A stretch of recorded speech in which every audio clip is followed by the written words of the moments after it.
Welcome to the Madison Miller Podcast Special Edition series where I preview and predict every team's Major League Baseball season. This is the 6th of 30 shows, and this show will be the Chicago White Sox.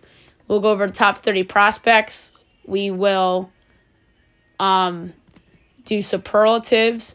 We'll talk about each team's ceiling and floor. Best team / player futures and a bold prediction for every team. And like I said at the top, this is going to be the Chicago White Sox. So, top 30 prospects. So, their top prospect is Colson Montgomery. He's a shortstop. Could be up this year, but he's slated to start in Double-A. And he's 9th overall on MLB.com. Their number 2 prospect is Noah Schultz. He's a lefty, slated to be up in 2026. Number 50 overall on the MLB.com list. Their number 3 prospect is Drew Thorpe. He's a righty. His ETAs this year. Obviously, Thorpe was with the Yankees. They went to the Padres in the Juan Soto deal, and now to the White Sox in the Dylan Cease deal. And he's 85th overall on MLB.com. Their 4th-ranked prospect is Brian Ramos, third baseman. Slated to be up in 2024. 5 is Edgar Quero, catcher, 2025. 6 is Samuel Zavala, outfield, 2025. 7, Jake Gonzalez, shortstop, 2026. 8, Nick Nastrini, righty, 2024. 9, Jairo Iriarte, righty, 2024. 10, Jake Eder, 2025. 11, Jonathan Cannon, righty, 2025. 12, Peyton Pallette, righty, 2026. 13, Grant Taylor, righty, 2027. 14, George Wolko, outfield, 2027. 15, Seth Keener, righty, 2026. 16, Dominic Fletcher, outfield this year, 2024. 17, Jose Rodriguez, middle infield, 2024. 18, Jordan Leisure, righty, 2024. 19, Prelander Barella, righty, 2024. 20, Kai Bush, lefty, 2025. 21, Tanner McDougal, righty, 2026.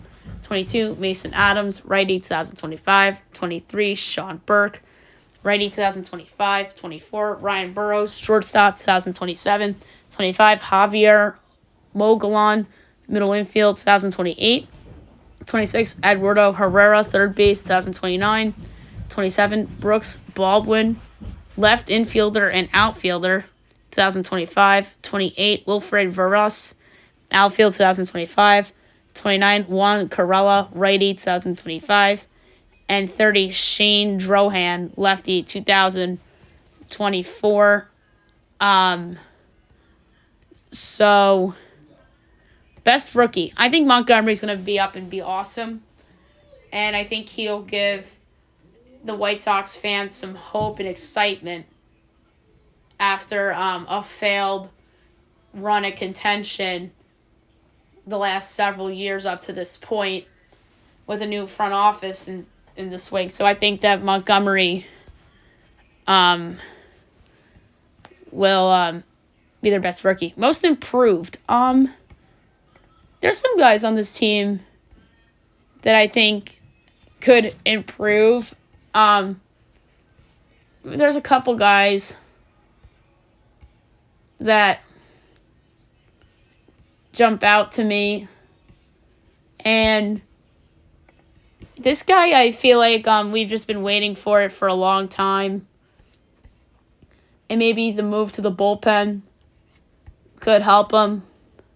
You could make a case this is make or break time for him too, as he's gonna be a free agent in a couple years.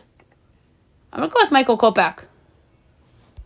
I'm gonna pick him for most improved. Most disappointing. I'm going to say Chris Flexen. They brought him in as a free agent. He was really good with the Mariners. He was good in spring training, so maybe that's a good sign. But outside of those two Mariner years, he stunk. So that's an obvious pick for most disappointing. Make or break player. There's a couple, but I'm going to say Yoan Moncada. This guy has been in the league for a while now. He's someone that the White Sox are just really, really banking on to stay healthy and produce. He only has had 93 career home runs in a WAR of 14.1, which is absurd. You would have thought his stats would have been better. But since 2019, when he was really good, he's fallen off the face of the earth. And he hasn't stayed healthy. So it's make or break time for Yoán Moncada. Ewing theory. They traded so many people in the offseason. So there's so many obvious ones. But I'm going to say Dylan Cease. He was their ace. He gets traded to the Padres. And maybe the White Sox surprise some people this year, and they're better without Dylan Cease. So that's a good Ewing theory candidate for Chicago. All right, team ceiling and floor. Okay, so the White Sox are in a terrible division. It's the worst division in the league. I mean, you could argue the NL Central, but I think the NL Central has more teams that can make some noise in the National League than teams in the Central and the AL can make in the American League. I think the ceiling for the White Sox, I'm tempted to say second. I don't see them winning the division, but I think their ceiling could be second. Crochet turns out to be a good addition to the rotation. Soroka's awesome for him. That's another good bounce back candidate. Eric Feeds, change of scenery. Maybe they're better than expectations enough to make a trade. Maybe Yoán Moncada's better. Paul DeYoung, change of scenery. Andrew Vaughn. Maybe their veterans play to the back of their baseball cards. Eloy Jimenez hits them out. So there's an avenue for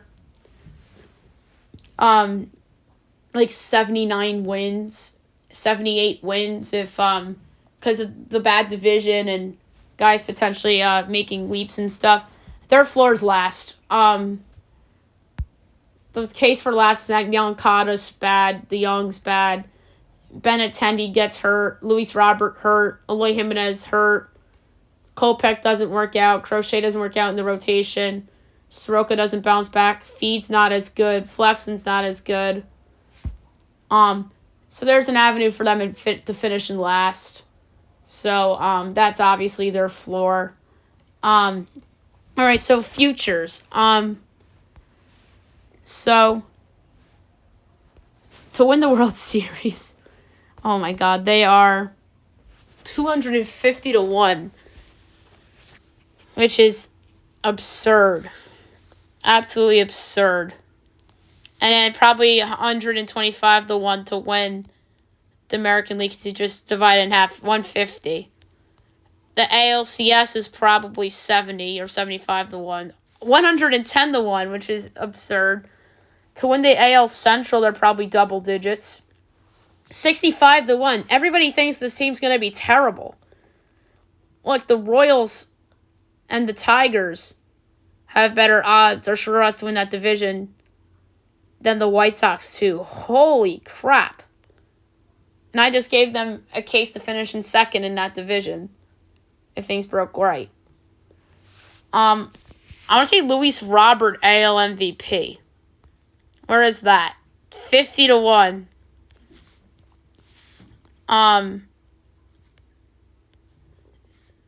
So American League Cy Young, where's Crochet at? I want to see Crochet's number. I don't even see Eric Feeds 200. Where's Crochet? Ooh, I see a good one for another team that I'm going to give out later that I just came across, but I don't see any other Cy Young guy listed for the White Sox then. They're the guy that's probably been their number 4 starter. The Rookie of the Year, where's Colson Montgomery? Is he on the list? I do not see him. But Marcelo Myers 200 to 1 for the Red Sox. I didn't even touch on that one. And Colby Mayo 50 for Baltimore. And Colton Cowser of Baltimore 25, but I don't even see Colson Montgomery on here from the White Sox. He should be listed. Jeez, the disrespect with the White Sox. I don't see what their manager's odds are for manager of the year. Pedro Greifel, 30-1. Yikes. Where's Moncada? Is Moncada on the list for comeback? Trevor Story, 11-1 for Boston for comeback, if I had mentioned that earlier. John Means on Baltimore is 15. I don't see Moncada on this list either. Andrew Benintendi's 35 from the White Sox. That's a little fun. All right, the win total. 61 and oh my God, they think they're gonna be awful, and they're in a bad division with the Tigers and the Royals. The Tigers and the Royals are being priced absurdly. My God. And I want to see Eloy Jimenez, home run leader. Where is that? Because that would be a fun one if he's healthy. Luis Roberts, 80. Eloy Jimenez is 150 to lead the league in home runs. So, and what are the White Sox to make the playoffs? 35-1. Whoo! They think this team stinks. So my favorite future for them, they think this team's going to be awful.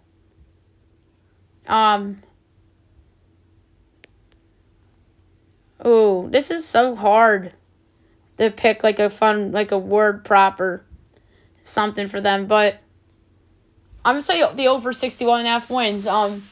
Maybe the Royals are equally as bad. I think the Royals are worse than people make them out to be. Everyone thinks the White Sox are just this joke of a team, which they probably will be, but, like, they're not as bad as Oakland last year. They're being priced like their last year's Athletics. They're better than that. So, over 61.5 wins I like. I mean, 63 wins and it's a winning bet. And 63 wins is still awful. So, yeah, there you go. Taking over on a bad team. Why not? And they'll still have a bad record with 63 wins. But yeah, that's absurd. They're not as awful as Oakland last year. And in my bold prediction for the Chicago White Sox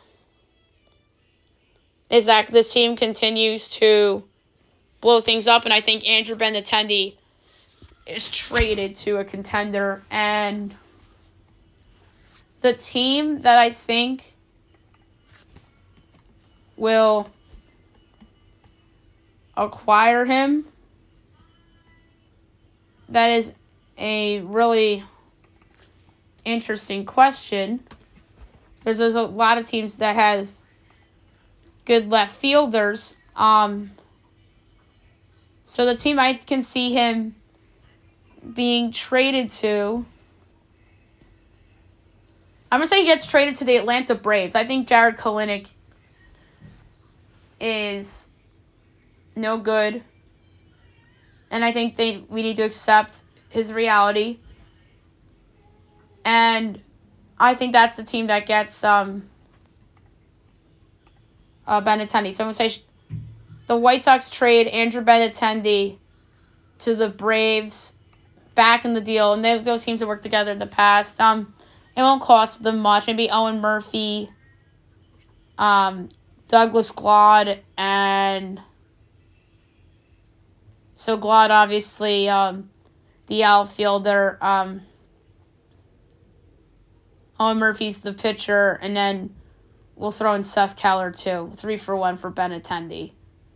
So, there you have it for the White Sox. And next up is the Cincinnati Reds.